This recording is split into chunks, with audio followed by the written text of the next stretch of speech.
റഷ്യയ്ക്കും ക്രിമിയയ്ക്കും ഇടയിലുള്ള കടലിടുക്കിലെ ശക്തമായ കൊടുങ്കാറ്റിൽപ്പെട്ട് ഒരു റഷ്യൻ എണ്ണ ടാങ്കർ രണ്ടായി പിളർന്നു. 2 എണ്ണ ടാങ്കറുകളാണ് ഈ മേഖലയിൽ ഇപ്പോൾ അപകടത്തിൽപ്പെട്ടിരിക്കുന്നത്. ഇതിലെ ജീവനക്കാരെ രക്ഷിക്കാനുള്ള ശ്രമങ്ങൾ തുടരുകയാണ്. 2 എണ്ണ ടാങ്കറുകളിലുമായി ഏതാണ്ട് 27ഓളം ജീവനക്കാരാണ് ഉള്ളത്. ഇവരെ രക്ഷിക്കാൻ ഹെലികോപ്റ്ററുകളും രക്ഷാ ബോട്ടുകളും അടക്കമുള്ള എല്ലാവിധ സംവിധാനങ്ങളുമായിട്ടാണ് ഇപ്പോൾ റഷ്യ രംഗത്തെത്തിയിരിക്കുന്നത്. ഓൾഗോ നെഫ്റ്റ് 212 എന്ന ടാങ്കറാണ് കൊടുങ്കാറ്റിൽപ്പെട്ട് പിളർന്നു പോയത്. ശക്തമായ കൊടുങ്കാറ്റും വൻ തിരമാലകളും കാരണം കപ്പൽ വളരെ പെട്ടെന്ന് തന്നെ മുങ്ങിക്കൊണ്ടിരിക്കുന്നതായിട്ടാണ് ഇപ്പോൾ ദൃക്സാക്ഷികൾ പറയുന്നത്. എങ്ങനെയാണ് ഈ അപകടം ഉണ്ടായത് എന്നുള്ളതിനെക്കുറിച്ചുള്ള കൂടുതൽ വിശദാംശങ്ങൾ ഇപ്പോഴും റഷ്യ പുറത്തുവിട്ടിട്ടില്ല.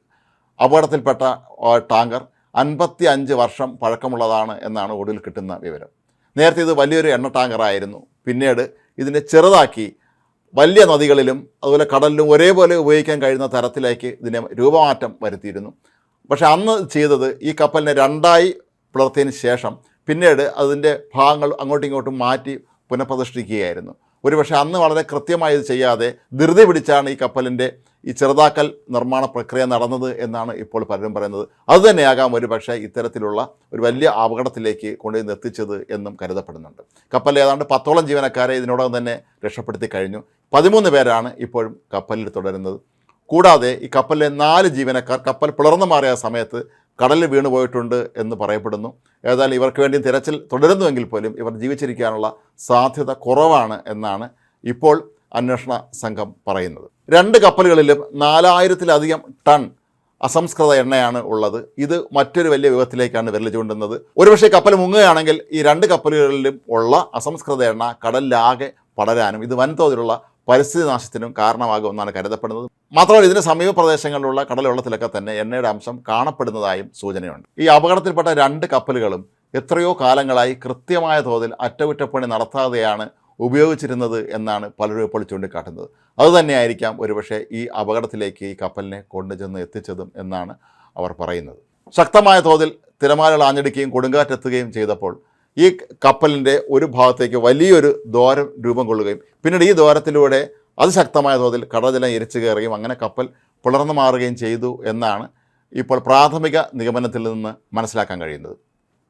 റഷ്യയെ സംബന്ധിച്ചിടത്തോളം ഇത് വലിയൊരു തിരിച്ചടിയാണ്. കഴിഞ്ഞ ഫെബ്രുവരിയിൽ യുക്രൈൻ സൈന്യം റഷ്യയുടെ വലിയൊരു യുദ്ധക്കപ്പൽ തന്നെ തകർത്തിരുന്നു. ഡ്രോണുകൾ ഉപയോഗിച്ചാണ് അന്നവർ ഈ കപ്പലിനെ ആക്രമിച്ചത്.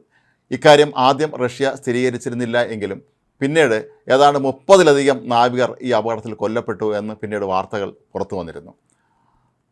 ഇതിൻ്റെ ദൃശ്യങ്ങളും അന്ന് യുക്രൈൻ സൈന്യം പുറത്തുവിടുകയും ചെയ്തിരുന്നു. റഷ്യയെ സംബന്ധിച്ച് യുക്രൈനുമായുള്ള യുദ്ധത്തിൽ നിരവധി തിരിച്ചടികൾ നേരിട്ട് നിൽക്കുന്ന ഈ ഒരു സമയത്ത് 2 എണ്ണ കപ്പലുകൾ ഒരേപോലെ മോശമായ കാലാവസ്ഥയിൽപ്പെട്ട് അവ മുങ്ങുന്നത് റഷ്യയ്ക്ക് വലിയ തിരിച്ചടിയാണ്. മാത്രവുമല്ല ഇത്രയധികം ഏതാണ്ട് 8000-ലധികം ടൺ എണ്ണ ഈ 2 കപ്പലുകളിലുമായി ഉള്ളത് കൊണ്ട് തന്നെ ഇവ കടൽ പടരുകയാണെങ്കിൽ അതുണ്ടാക്കുന്ന പരിസ്ഥിതി നാശത്തിനുമെല്ലാം റഷ്യ തന്നെ സമാധാനം പറയേണ്ടി വരും. ഇപ്പോൾ തന്നെ ഈ കപ്പലുകൾ കൃത്യമായ അറ്റകുറ്റപ്പണി പോലും നടത്താതെയാണ് ഉപയോഗിച്ചിരുന്നത് എന്നുള്ള വിമർശനം വരുമ്പോൾ റഷ്യ അതിനും മറുപടി പറയാനാകാതെ നിൽക്കുകയാണ്. യുക്രൈനുമായുള്ള യുദ്ധത്തിൽ ആദ്യ കാലഘട്ടങ്ങളിലൊക്കെ തന്നെ വിജയിച്ചു നിന്ന റഷ്യയെ സംബന്ധിച്ചിടത്തോളം പിന്നീട് അങ്ങോട്ട് തിരിച്ചടികളുടെ കാലമായിരുന്നു. അമേരിക്കയിൽ നിന്നും ബ്രിട്ടനിൽ നിന്നും ഒക്കെ ലഭിച്ച ആയുധങ്ങളും ദീർഘദൂര മിസൈലുകളും എല്ലാം ഉപയോഗിച്ച് യുക്രൈൻ സൈന്യം ശക്തമായ തോതിൽ തന്നെയാണ് റഷ്യയ്ക്ക് നേരെ തിരിച്ചടി നടത്തിക്കൊണ്ടിരുന്നത്.